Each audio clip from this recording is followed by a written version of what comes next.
Hey everyone. Oh, there you are.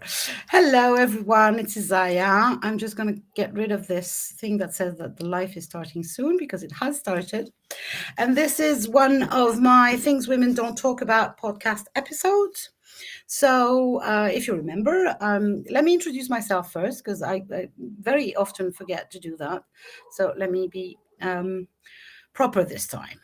So, I'm Isaya. I'm an artist. I'm a magical, pragmatic inspiration mentor and tech coach.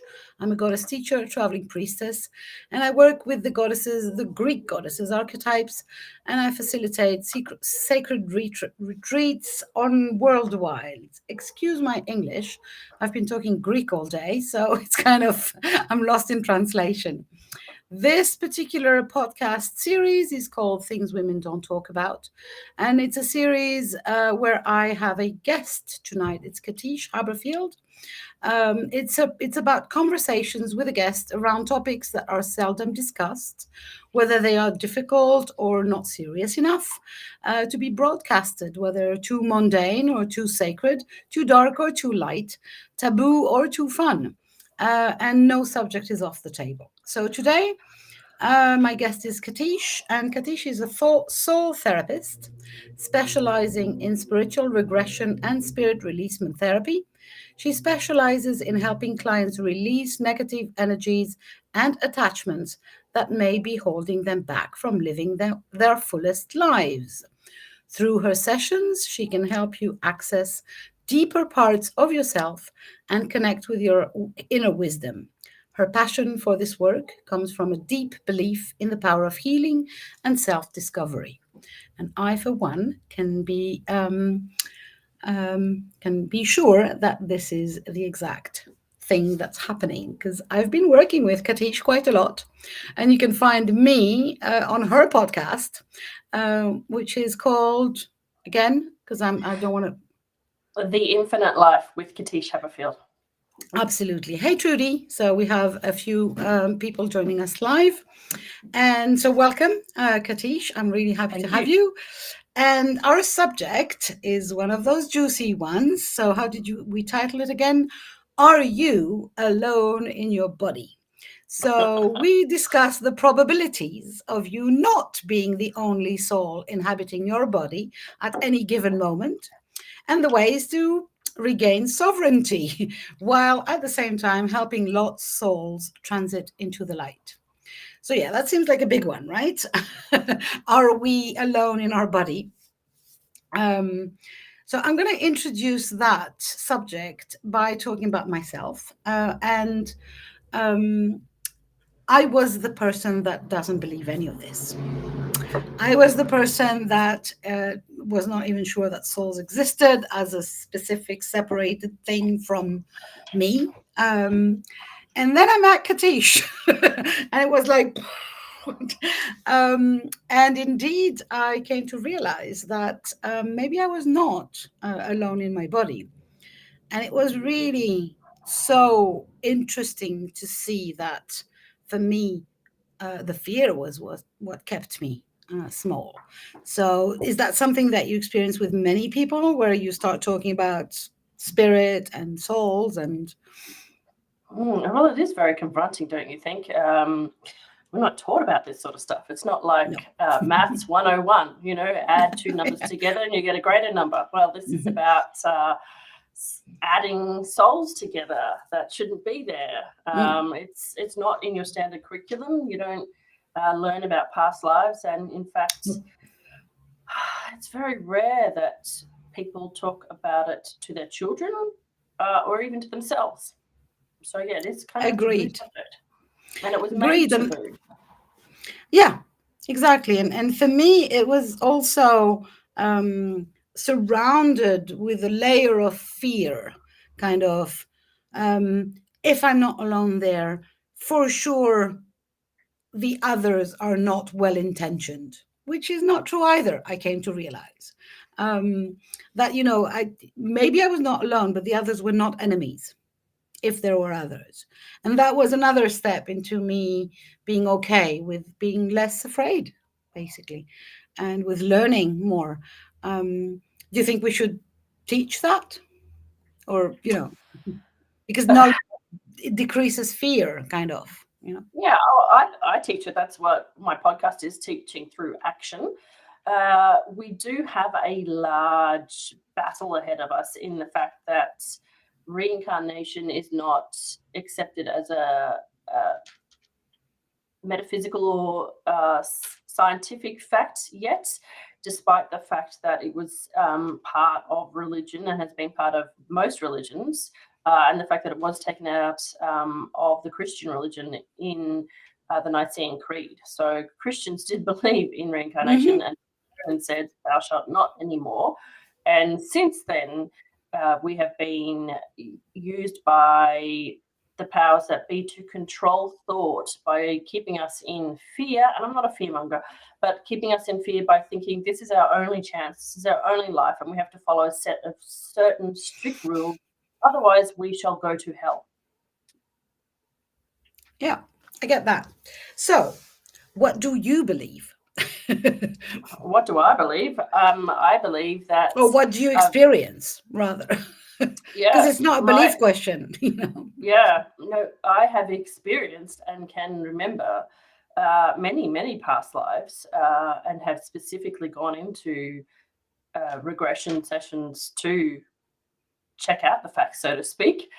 And when I check out the facts, I know them to be true because I experience the intense emotions of the specific moments of those lifetimes. They're the bits that are hard coded, so to speak, into who you are, because your memory is a filing cabinet and it remembers all lifetimes. And so I know that reincarnation is true because I have memories of many different lifetimes. And I remember now that there are certain things in my childhood that were pointing me to and indicating certain past lives, because things that I knew about or things that I'd been to, locations, triggered deja vu. And it is sad that that's the way that humanity has evolved. But hey, we can change that through talking about it. Yeah. About attachments and whether you can have multiple souls living with you, yes, that's the next step. But I think it's very, very important for understanding mental health issues. And again, like I might now have just suddenly got a big cross against my name because I'm not a registered psychotherapist or psychologist.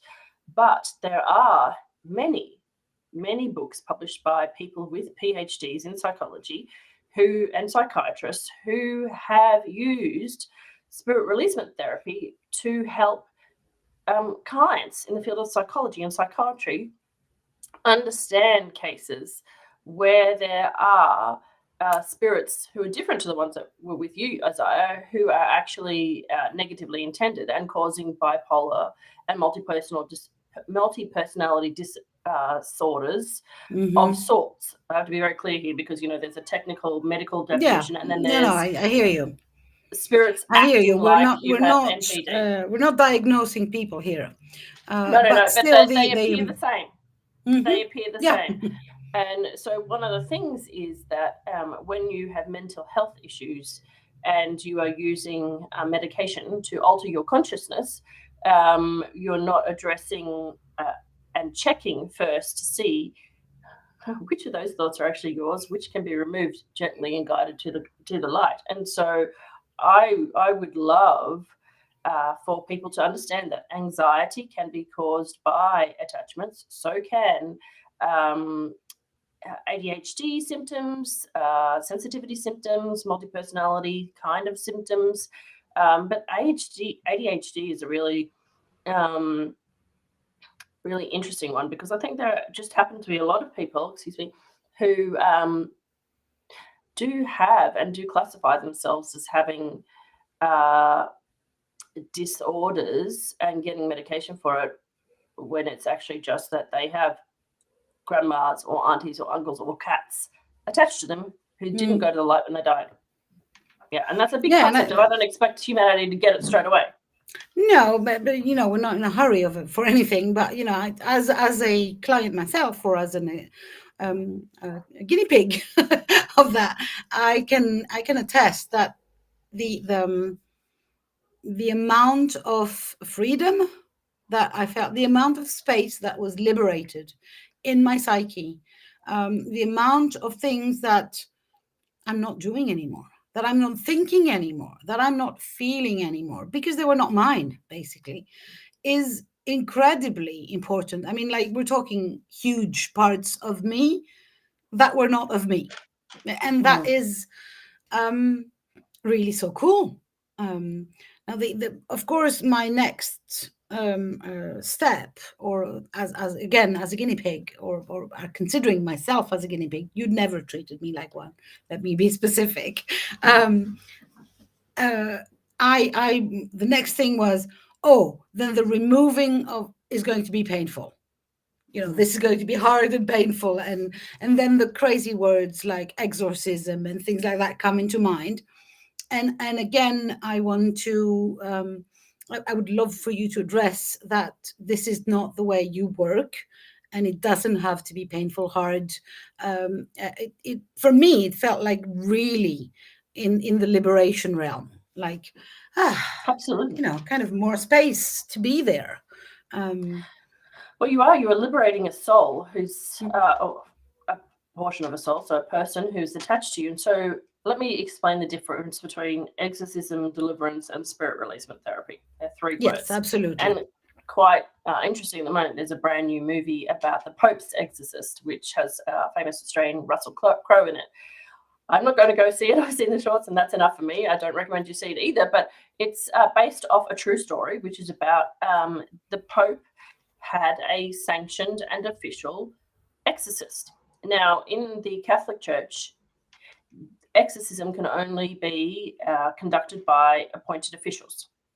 Okay, and so you can go to YouTube and Google the actual exorcist, and you can see some live sessions, and it's quite distressing to watch. Actually, you'd be a tough soul if you didn't cry watching these people go through exorcism, because what happens is that they just lie down on a couch, or they sit on a couch, and the Pope starts doing his rites and blessing the person. Usually the family's there, but what they do is the Pope. I'm sorry, not the Pope. The Pope's exorcist. He, in Catholicism and a lot of religions, they believe that all spirits are inherently evil. Now, there are some spirits that are evil. Let me tell Yeah. you that, and and I have worked with demons as well, real life demons, but not all of them are, and it's a very, very small percentage which are. So they start from the fact that all spirits are evil spirits, and they are manifestations of the devil. And so they start off by provoking the devil. So Oh, they yeah. start talk to you as though they're talking to the devil himself, and they just start slandering, being like a bully in a schoolyard, just throwing verbal attacks. And so what happens is you see the person in the chair recoil, and as they recoil, they are overcome by this so-called negative spirit. Whether they are negative or not, they will then act as a negative spirit, and they will start thrashing around Yeah, and nobody likes to be aggressed, verbally and assaulted. speaking in a really negative manner. And so all of my discussions with spirits of any kind have actually discovered that if you speak with compassion and kindness and care and find out who the soul is, and who sorry, I'm getting some interference right now on the screen, who Yeah, the the soul sound is is. fine. So this is going to be majorly an audio. So just ignore this. I don't know why it happens. Maybe we're doing something. The spirits are talking to the internet, but Yeah, we're mostly audio. So never mind. it's usually when spirit comes past, if there is somebody floating around in your house or my house that's not necessarily attached, but they know that there's somebody who knows how to cross somebody over, that we see that interference on the screen like you just saw. Yeah, who's with me, Trudy? Yeah, that's right. Yeah. I'm a magnet in time and space. If we talk about something, I won't digress. So anyway, so that's exorcism, is where you do that, and then they drag the spirit out in the name of God. Generally speaking, exorcism tends to work for a day or two. The person feels completely normal, and then the spirit comes back in, because what they have done is they've they've not actually done anything with that spirit. They haven't sent them to the light. They haven't escorted them with angels. Yeah, So they're just that's very, taken, pushed them out of the body for, but they have nowhere to go. yeah, it's called banishment. Yeah, they Hmm. banish you. Banishment. So Yeah. deliverance is a term which has been more used with, say, the Anglican Church and the non-Catholic parts of Christianity. And deliverance it comes from the Bible passages, deliver us from evil, and deliver us from evil. Yeah. And it is a way of going through and doing work with a priest or a minister, forgiving all the things that have happened to your life in a conscious level, and then going through rites and rituals again to, I guess, remove a spirit.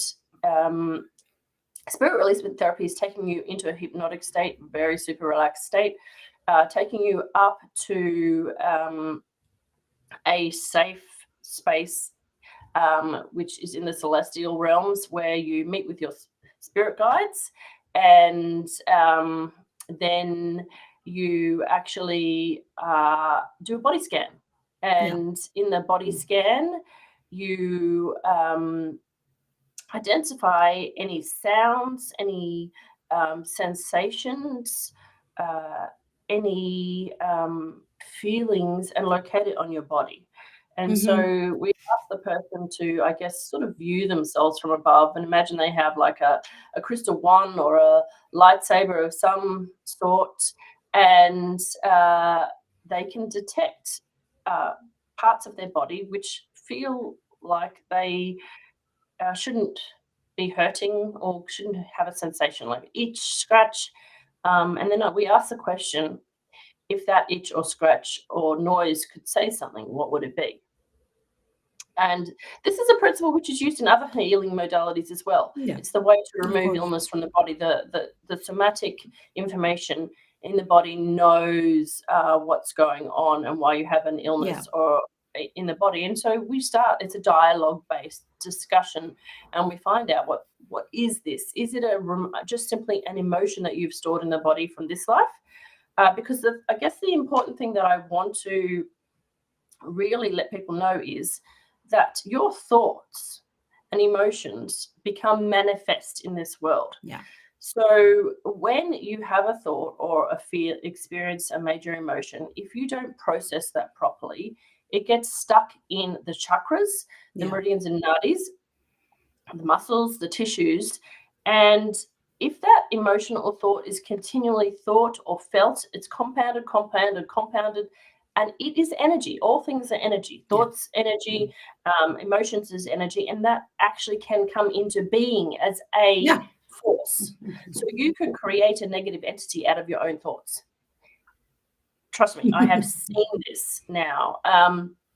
If you get very sensitive to energy and perceiving energy and being able to see energy, you will notice that if you get in a stinker of a mood, you can actually create a negative spirit out of your anger.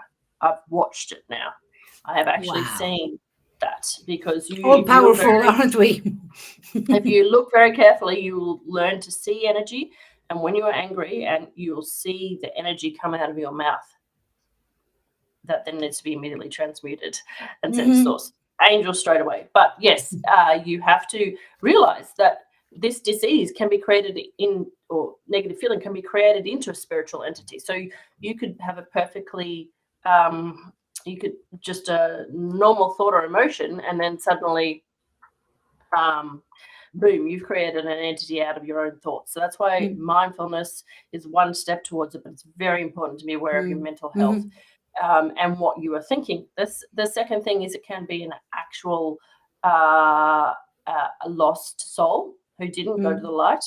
And the third thing is that it can be a implant from an extraterrestrial being who may either be a family member from another lifetime, or somebody who's just randomly conducting an experiment on you, as our dear friend Ruby found in our podcast episode, or monitoring you for some purposes. All of those basically are against spiritual laws of sovereignty in the body and the mind in our universe and in every universe. So the whole idea is that you don't want any form of attachment or soul residing in your body. All souls who have died belong in the light and deserve to For be in the me, it was. light. I'm just going to interrupt you just for a second to testify, or for me, it was so obvious when we started the body scan what was mine and what wasn't. It was just like there was literally kind of a glowing light, mew, mew, mew, this doesn't belong to you. And it was so, also, maybe I was lucky, but it was really very clear that there was no evil. It wasn't directed against me, whatever it was. And when we investigated together, any of those things, or souls or implants or whatever, we ended up finding so much love, in fact, and so much goodness.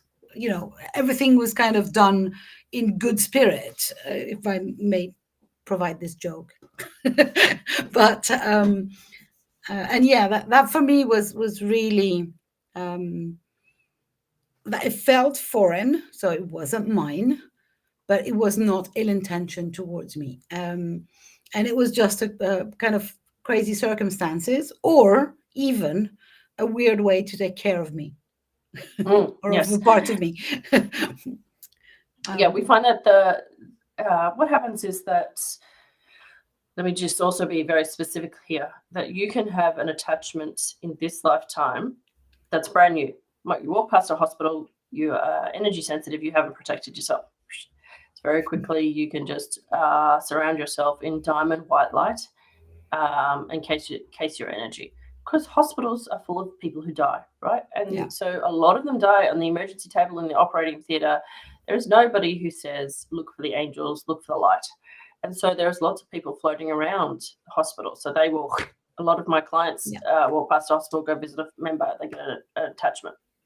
The second part is that, and I know that I think you experience this, is that, so what happens is that when you get an attachment in a lifetime, any lifetime, right? When you die and go up to the light, they don't, right? Mm-hmm.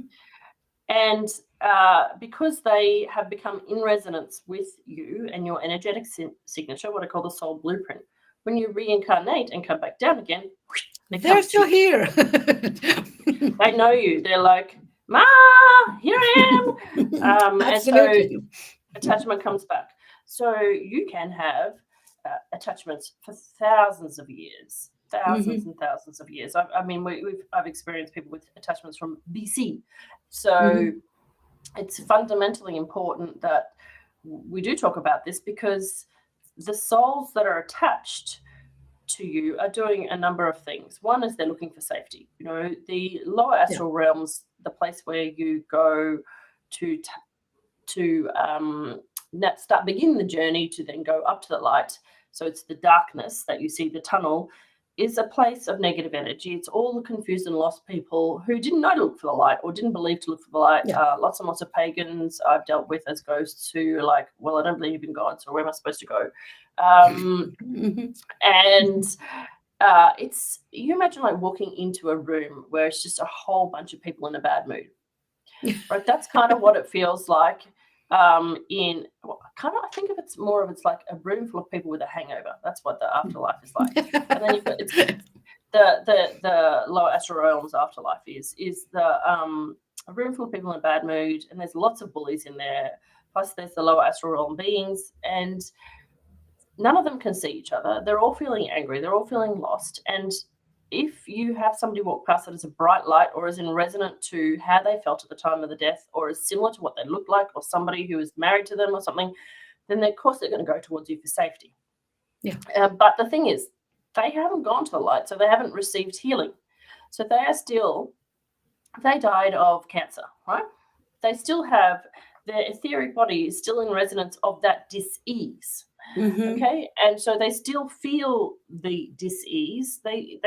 If they died in a car accident and they're full of blood and broken bones, they still feel that, the poor people. They haven't magically healed because they haven't gone to the light. Mm-hmm. I haven't had angelic assistance. And so, from a compassionate nature, we want to get them healed for a start, no matter what happens. Yeah. And we want to get them healed so they can raise their vibration so they can go to the light. Secondly, we want their soul to be able to have a discussion with an angel that says, what just happened to me? One minute I was mowing the lawn, and then the next minute, boom, lights out. And suddenly I can see and hear everyone, but nobody can see me. You know, why can I walk through a wall? Why can I walk up this close to a person but can't get their attention? The only way I can get somebody's attention is if I disconnect their internet or their screen, or Yeah. you know, make the lights flicker, or burn out their kitchen oven, or whatever it is. And that makes them angry. So we want all souls to go to the light, irrespective of your religious beliefs, because in the light you receive healing.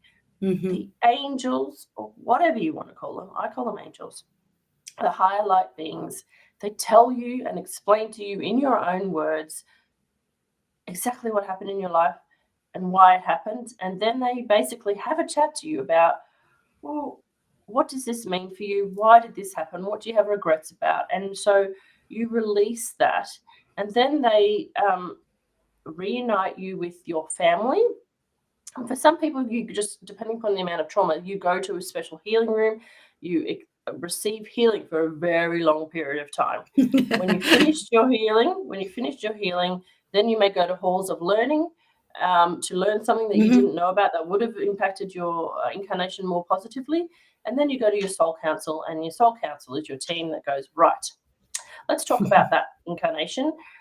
What were you happy with? What weren't you happy with? Let's pull out the document which said this is what you're supposed to do in this incarnation, and let's say, what do you want to do next? And then they'll go, rightio, soul family, who's coming along for the ride? Who wants to be in on this, and what roles are you going to do? Yeah. And no way they're going, no way they go. choose to be attached to somebody else anymore. Yeah, well, attachment isn't in the soul's plan. It's Yeah. not. There's nothing that says you're going to go to Earth and then you're going to have 75 attachments. It's not part of that process. So yes, attachments are draining you of physical life force as well. Yeah, draining you of physical life force, which is not good for you and not good for them. And importantly, when they died and haven't gone to the light, as I said, whatever was resonant with them is now resonant with your body. So if they died with some kind of a terminal illness, your body is residing and resonating with that. And I have got clients who have manifested the same terminal illness as the poor soul who was attached. So there could be no reason for them having that dis-ease in this lifetime, but they have it because of the entities that is attached. Yeah. Importantly, also their mood at the time of death. So anger, sadness, grief becomes part of you. And then depending upon the character, that like they have the same personality because they haven't healed, right? So depending upon the personality of the soul that is attached to you, they will either just hide in the shadows of you and just do nothing, or they will go, right, this is my granddaughter and I don't want her doing that, so I'm going to influence her thoughts so that she doesn't do this, which you've experienced, right? Yeah. I'm going to give her a perception about this part of her life. And it's not your perception. You're being clouded by what they thought of themselves and then what they thought of you. Yeah. So it's really very fascinating. You can almost like carve your thought stream and pull it aside and go, this part here doesn't belong to me. This part doesn't belong to me. That's somebody else. Oh, and this thought here, that's a belief system of the 1500s when they were alive. Yeah. That's not even mine. That doesn't, you know.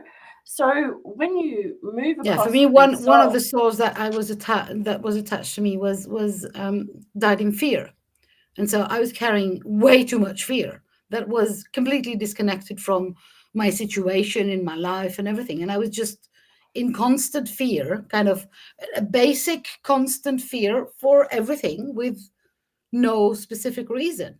And when we helped this soul, well, you mostly, I helped this soul into the light, what I felt was that, you know, the amount of fear that I happened to feel in my life had diminished by like 50%.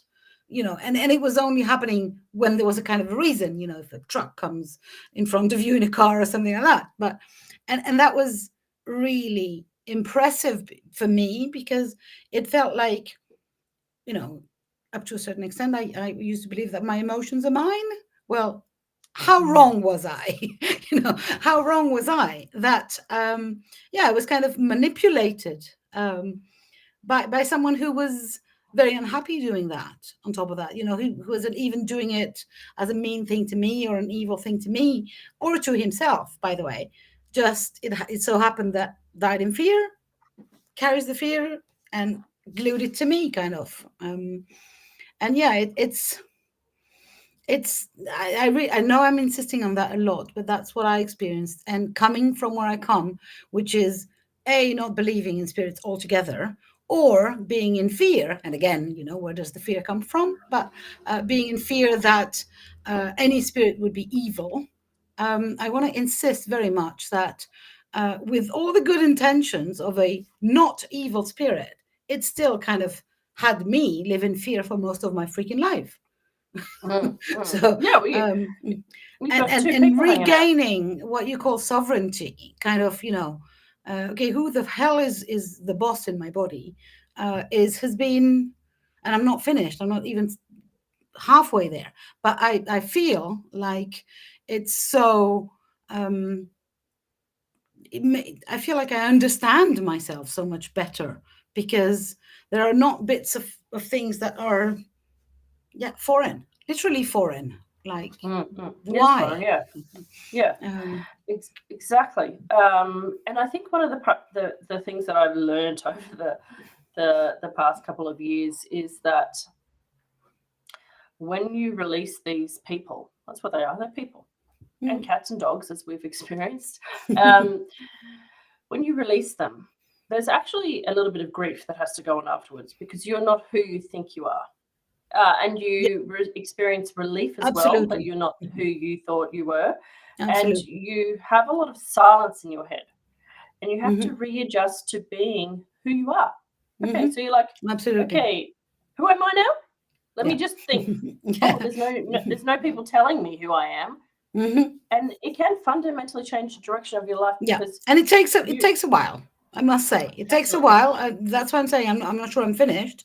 Adjusting to the space, the amount of space that is in there now, and what is left, aka mostly me. Who is that, by the way? Yeah, who is that? Yeah, Really a fascinating journey to be on, I must say. yeah. And And one of the again, things is not that painful.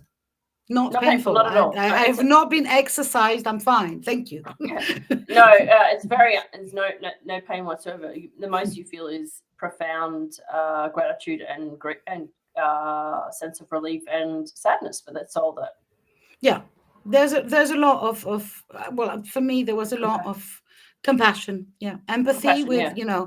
um, whoever was in there and whatever they have been experiencing in their lives. Let alone the implants, which is a whole nother story.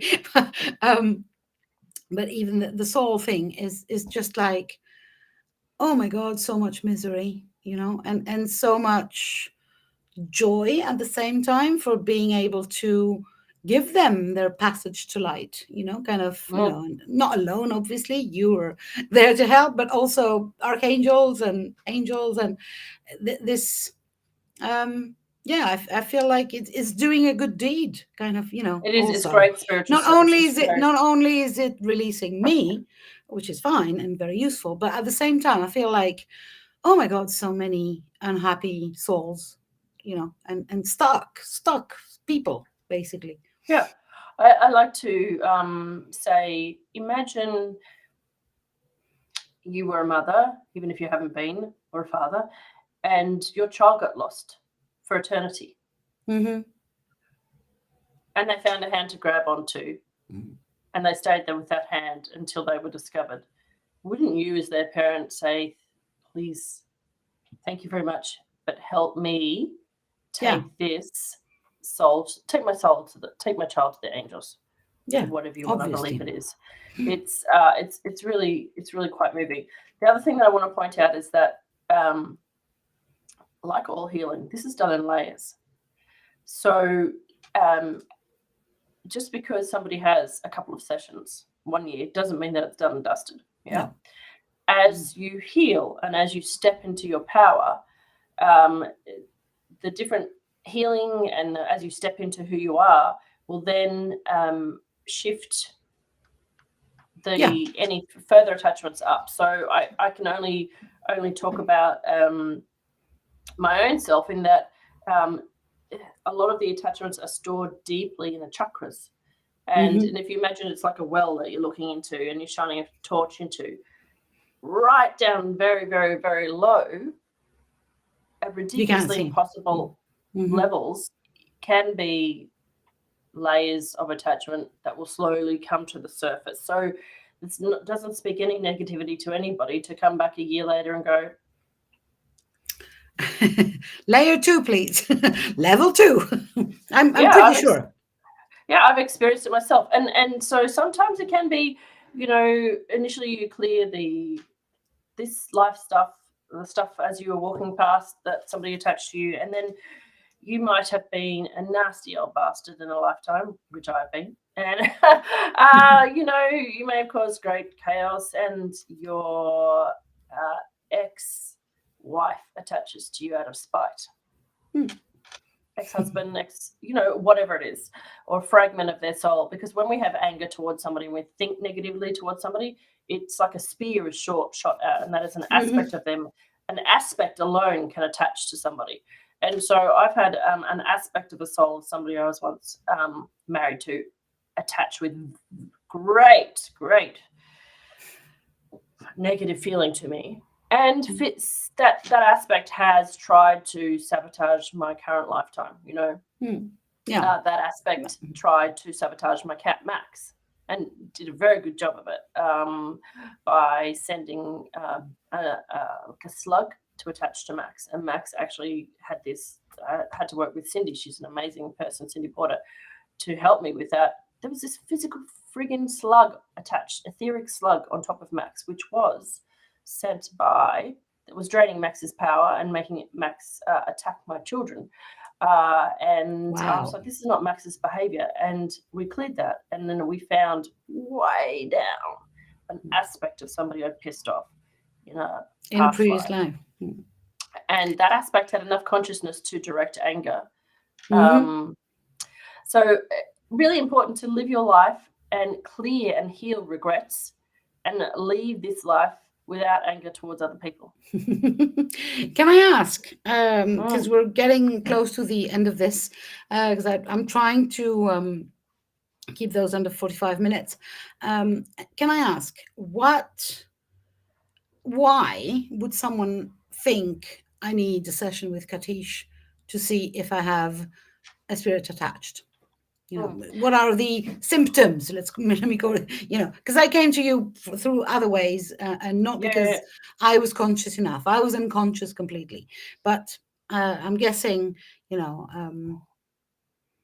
are symptoms that people... Yeah, so it's different for everybody. Some people physically can be being attacked by spirits in their own house. So there are like ghosts in the house that I remove ghosts in house as well now. So they can be living in your house and it's sleeping at night and you're getting attacked. Secondly, it can be that you can hear them. Some people can actually hear them. So they're the outlying cases. Generally, it's with anything to do with this, it's like I have an irrational emotion, fear, or thought. I have something that is sticking to me, although I'm trying to do all the right things. Yeah. It's like I have this belief that doesn't make sense. Like anyone that would look at me in my life would say, why does she believe that? That's totally out of line with her personality. Or you may awake in the night with huge fear and anxiety for reasons that have got nothing to do with you. So any mental issues that you have seem out of place, yeah, out of character, yeah, or particularly for people that can go, say maybe you notice your sister and you look if you could look back from high, you would say, at about the age 7, I don't know what happened, but something something happened to her. Sorry, I do live across the road from a hospital too. So this is the waking hour, 5 a.m. Yeah.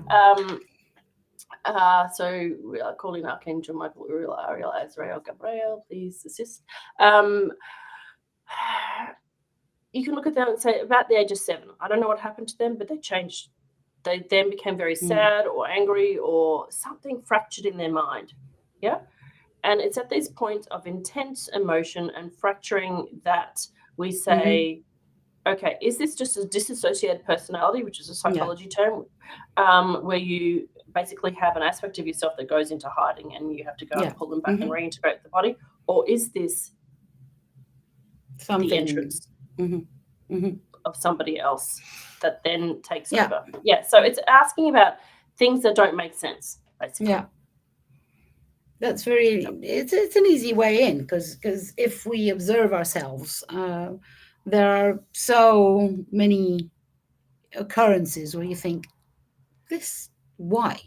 You know, I was talking earlier about the fear. I happen to have had a very safe childhood. So the reason why I was feeling fear day in, day out was obviously out of character, and out of logical reasons. And had I been less unconscious, I would have thought earlier about maybe it's not mine. So, yeah.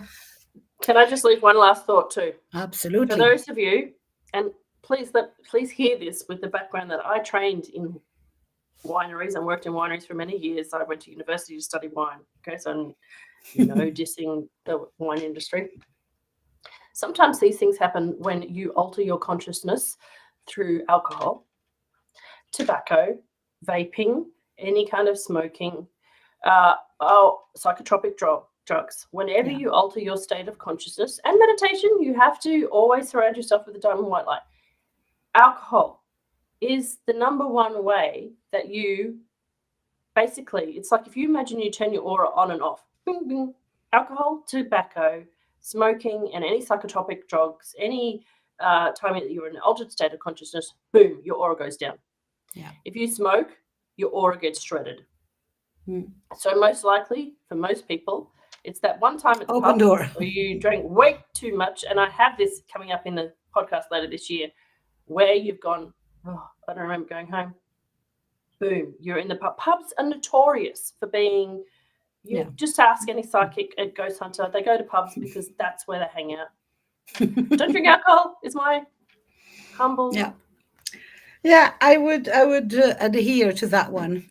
I was a smoker for 35 years, and when I quit smoking, or rather when I became a non-smoker again, this is also a time where I felt so much more safe. And I can't explain that. This is the word that came to me. This is the feeling that came to me after something like a month of not smoking. I felt safer, which made no sense. Now it does. Yeah. Thank you for the explanation. It's tobacco shreds your aura, and your aura is your protection, and it's also your aura is your immune system. Yeah, really, really very. Thank you. This has been awesome, which I was expecting, but even better. Thank you so much. So, if you guys are curious now to investigate, where can we find Katiche?